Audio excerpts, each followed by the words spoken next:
Մելիքյան, շնորհավորում եմ հերթական հաղթանակի կապակցությամբ, փաստորեն դատարանը արդարացրեց արդարության իրավունքի հաղթանակ եմ համարում։ Հենց այդ։ Այո, սա արդարության հաղթանակ է, իրավունքի հաղթանակ է, այնուհանդերձ այն հույսի հաղթանակն է, որ Հայաստանում ի վերջո մենք մի օր ունենալու ենք մեր երեխաներին արժանի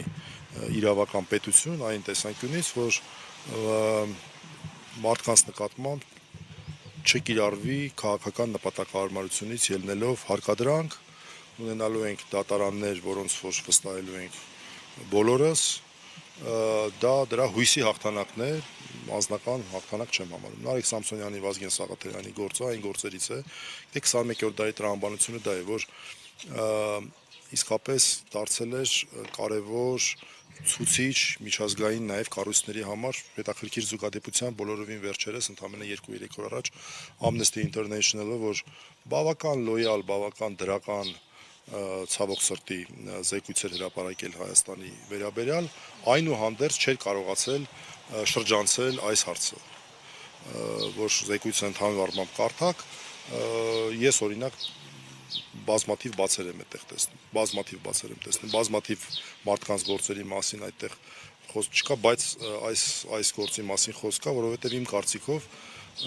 եւ ես նաեւ կարծում եմ, սա ոչ միայն իմ կարծիքն է, այլև առհասարակ արևմտյան արժեքները խոսքի ազատության քիչ շատ հասկացող մարդկանց համար այս գործը մի փոքր տարօրինակ է, լավ շատ մեղմ եմ արտահայտվում, այսօր կոշտ բաներ չասեմ, շատ տարօրինակ է, որ այս գործը առհասարակ գոյություն ուներ։ Այս գործը կյանքի իրավական տրամաբանության մեջ չուներ։ Մաքուր քաղաքական հետապնդում էր, որը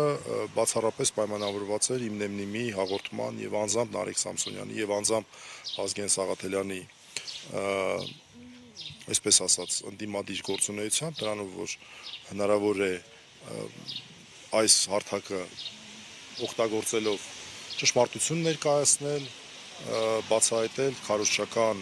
բազմաթիվ կեղծիքներ եւ պիտի այնուհանդերձ ասել, որ այստեղ եւս մեկ անգամ հաստատվեց այն հայտնի խոսքը, որ այն ինչ մեզ չի սպանում, դարձնում է ավելի ուժեղ։ Իսկ կարծում եմ այս քերական հետապնդման արդյունքում ճիշտ է տղաները մեծ փորձությունների միջով անցան, բայց դուրս եկան այդ փորձություններից ուժեղացած։ Կարճ խոսեմ նաև իրավական հետագա ընթացքի մասին, մենք չենք համարում, որ վարույթը շնորհավորանք կարելի է ասել, ընդ որում բոլոր նրանց, ովքեր որ շատ մարդիկ են, որոնք որ Իմնեմնիմի հետևորդներն էին, այն մարդիկ, ովքեր որ հետաքրքրված էին այս ընթացքում, այո, բայց սա մեղմ ասած դեռ վերջը չէ։